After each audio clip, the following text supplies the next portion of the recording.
We all want the best of both. Dessert without calories, luxury without expense. And how about security without passwords? With Okta, it's possible. We secure identity so you can safely use any technology. Okta, the world's identity company. Hello and welcome to this Fast Company podcast, Innovating for Impact. I'm your host, Julianne Pepitone, Fast Co-Works moderator. Today we'll talk about what exactly it takes to build a true ecosystem of innovation. It's an ecosystem that Alabama has carefully cultivated, built on the strength of its entrepreneurs, workforce, policymakers, and community leaders. This conversation is possible thanks to the support of our partner, Innovate Alabama. And we are taping this in the podcast booth at the Fast Company Innovation Festival. So let's dive in. You just might be surprised about all that's going on in Alabama and how they got here. I'm joined by Carter Wells, Vice President for Economic Development at HudsonAlpha Institute for Biotechnology. Carter, welcome. Thanks very much. Appreciate you having me. So, Carter, HudsonAlpha, your company, is based in Huntsville, Alabama, and I want to talk more about the company mission, but if we could start with the broader context on a community and state level. HudsonAlpha is just one of many innovative biotech organizations located here. You know this, you bring many of them together through your work. So tell me, just what the heck is going on in Alabama? How has it become such a biotech hub? Well, it all starts with leadership. You have to have leaders that have a vision, but then you also have to have leaders that have the will and the dedication to be able to see that vision to reality, to be able to execute. And over the last few years, there's been really a genuine and coordinated effort to seize those opportunities across the innovation landscape in Alabama. It started at the top of state government with Governor Kay Ivey when she established and really led the Innovation Commission, and then that in turn led to policy and programs and then ultimately funding, where the Alabama legislature is very much a part of this as well. This was a public-private commission that really made things happen, which was fantastic. And I was talking a little bit about some of the roadmaps that many states do on innovation, but they are exercises. They might have a great pop at a press conference, but what happens after that? And Right. So with Alabama and with Governor Ivey and the commission, they were able to continuously move those things to the next step. So it went from a commission to policy recommendations and then ultimately to Innovate Alabama, which is the innovation corporation for the state. Again, this public-private partnership was really driving entrepreneurship, tech development, and innovation, and it was all based on those first steps that the governor and then that select group were able to put together. Now, Innovate Alabama has a very dynamic leader in Cynthia Crutchfield, and she's been really driving a lot of this. I think one of the great things that the state has done and Innovate Alabama has really led, aside from the programs and some of the funding, but it's also creating a network and a matrix of who is where in the innovation space. So they've designated innovation entities. But to apply for that, you have to basically tell who you partner with, who you collaborate with. Basically, they're crowdsourcing the innovation matrix in the state. And so now, from a HudsonAlpha standpoint, we have partners in Mobile, in the southern part of the state, central part of the state, east and west, and now you can see visually on a map, here are the assets that the state has and how things really fit together and who has strengths and where you can leverage those strengths. So if you're looking at the biotech space, I'm talking about kind of the general way of things that we're doing. But if you come back to where the work is being done, you've got fantastic research institutes, I think like ours or Southern Research in Birmingham, universities, whether it's UAB with a tremendous clinical presence and impact, to University of South Alabama that in the southern part of the state in Mobile has a tremendous cancer and clinical combination there, to Auburn University that really is leading the way in a lot of the ag tech research. So we talk biotech, and a lot of people think specifically for the human health side of things, Right. But you also have a lot of the ag tech about how we are going to feed and support the population moving forward. So in Alabama, you've got a lot of these things that are in concert, which is fantastic for us. And then also you've got really some accelerators and incubators, whether that's Innovation Portal in Mobile or at HudsonAlpha AgTech Accelerator that we've been working on for the last probably 3 years, about to start a fourth cohort here. So looking forward to that. Great. And we'll dive into that as well, Sure. but would love to hear a little bit more about Hudson Alpha's Sure. mission, its place in this community, and how you bring other organizations in with what you all are up to as well. Hudson Alpha was founded by two serial entrepreneurs, very successful in business, one in the biotech space, the other in the telecommunications space. They, like many people, had human health issues, whether it was cancer, whether it was MS or other autoimmune or neuromuscular diseases with themselves or with their families or loved ones. And they were providing funding for academic research over the years to a variety of different universities. And the currency in academia, understandably, is publication of papers. And they wanted to be able to move those discoveries into an applied setting, into areas where it can help people sooner. A great point, because I know in several areas of innovation, particularly in health, but other areas as well, it's said that there's an innovation gap, that there is all of this incredible research being done in labs, really innovative white papers, but then how do we get it to, an applied setting or the people or the products that it can actually help? In our building and on our campus in Huntsville, you've got academic research and you also have entrepreneurs that are co-located. They're fantastic universities that have research parks and innovation parks, but we co-locate. And so you can have somebody that's working on a cancer diagnostic on the third floor on the south side of the building, and they can look across the atrium into the window of a company that's working on a very similar product. And so, the intentionality of being able to have that discovery and the application 50 yards or not even that far away from each other so they can connect. Those are the things that we have to have, I think, to be able to move whatever if it's a diagnostic, is it a therapeutic, is it in the health space, is it in the ag space? We need those types of connections, putting people that really should be sitting together and having these conversations together. And that's what we do in a smaller scale in Huntsville with that. But also you want to make sure, and I've talked about the research side and the entrepreneur and the business side, but you have to have the people. You have to have the workforce. And so kind of the third leg of the stool for Hudson Alpha is educational outreach. So we inspire students, middle school or even younger sometimes, to look at STEM careers and biology specifically, but not exclusively. And whether that is an extraction of DNA from a strawberry where it's just a fantastic aha moment and you just love watching the kids doing that. I would have loved to do that in middle school. Absolutely. But you also have to have those types of experiences that are beyond the inspire moment. And then also, okay, here are the careers that are needed. And so, throughout a student's educational progress, you have internships, you have high school summer camps, you have a lot of things that are for teachers to be able to make sure that those students both understand genetics, genomics, biology, but also know where the careers are. And this is of great importance, to be able to see people that look like me, and I use that broadly, that are doing these jobs. And I think that's a lot of the things that we try to do, is have kind of that first person presenting careers to students, and students of 7th grade to undergrad to graduate students.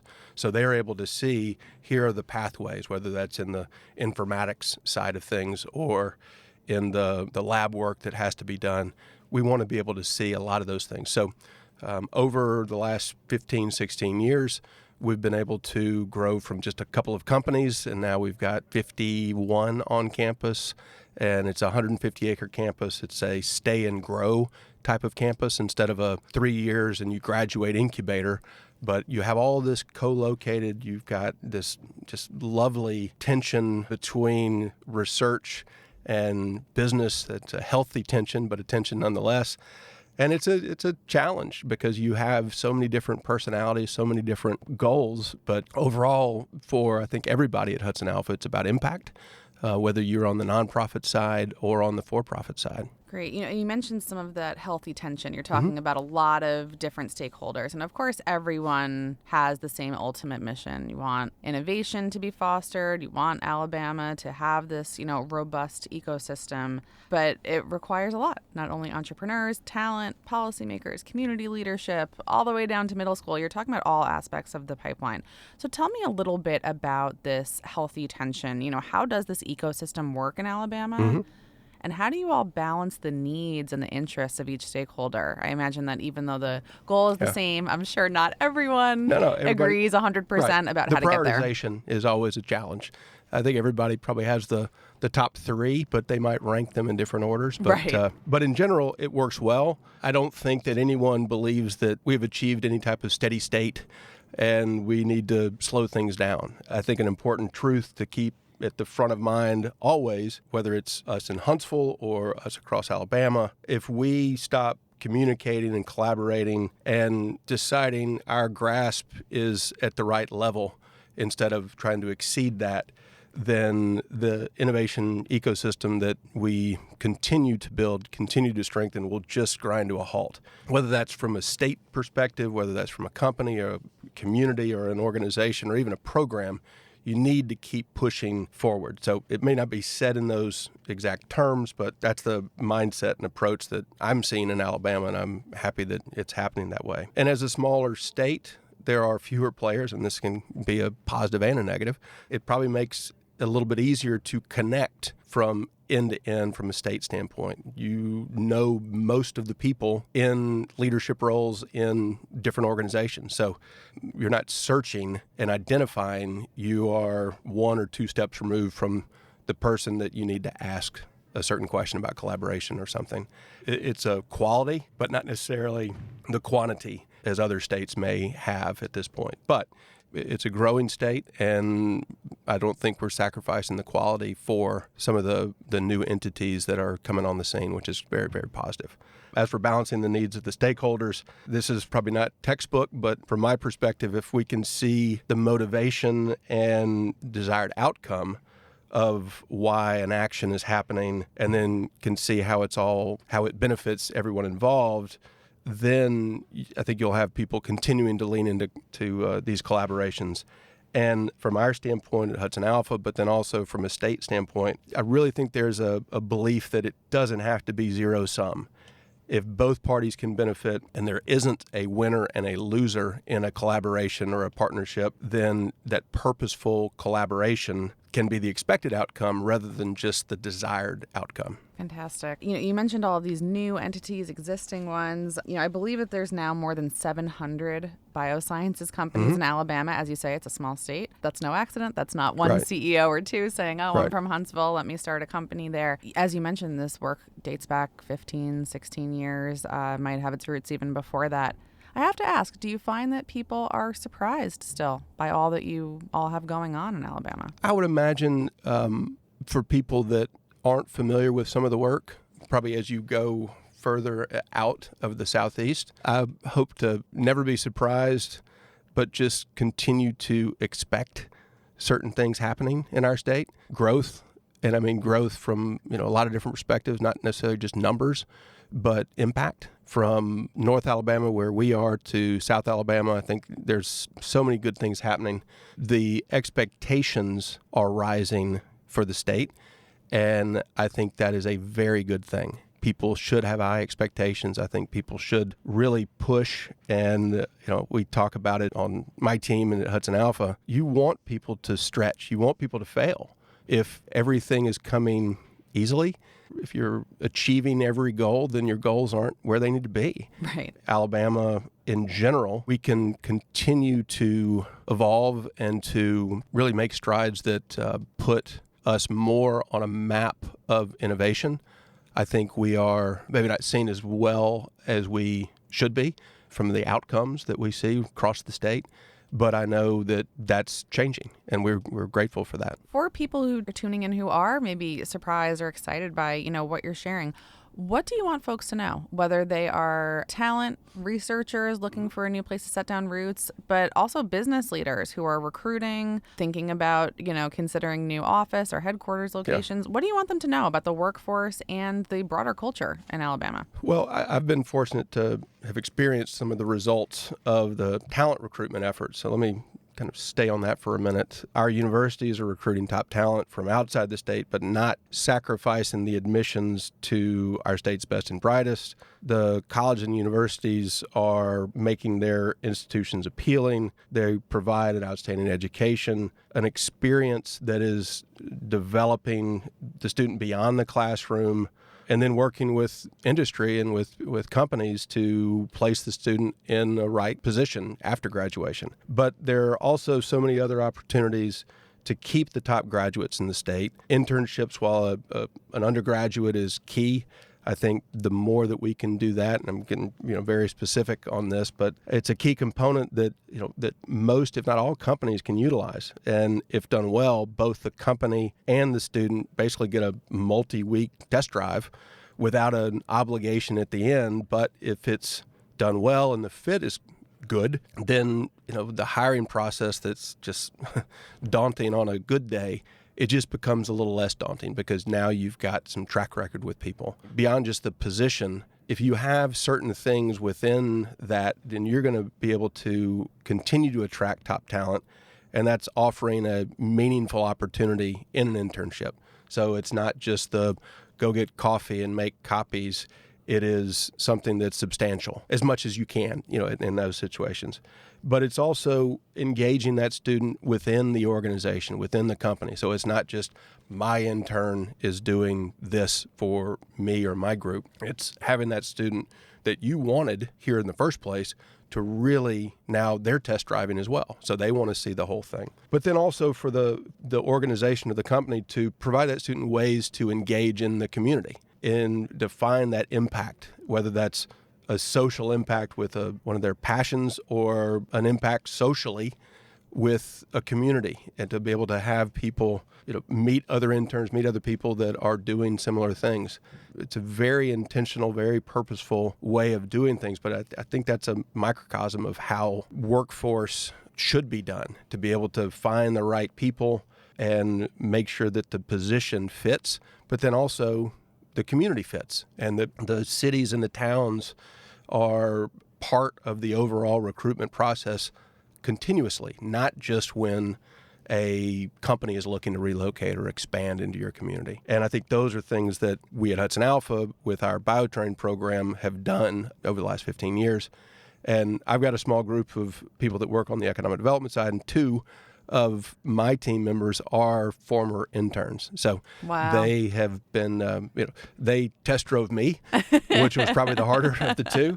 But it's been great. And this is in addition to what AIDT, which is the state's industrial workforce group that's arguably the best in the country, does. So that's kind of the macro side. And then, what I'm talking about is maybe more of the micro and the very specific side. But it's not just us. Economic Development Partnership of Alabama, the Department of Commerce, and a lot of other organizations, Alabama Farmers Federation, they all have very significant talent programs in the biotech world and the ag tech world to be able to make sure that when somebody is knocking on the door, then we can show these are the things that we do to develop talent, but also to make the community, wherever that's going to be, whether it's in Huntsville or Birmingham or Mobile or Dothan or wherever, is appealing to those people that may come to work or may locate their company there. Taking that a little bit more broad or conceptual, whether we're talking about Huntsville or Alabama or just in general,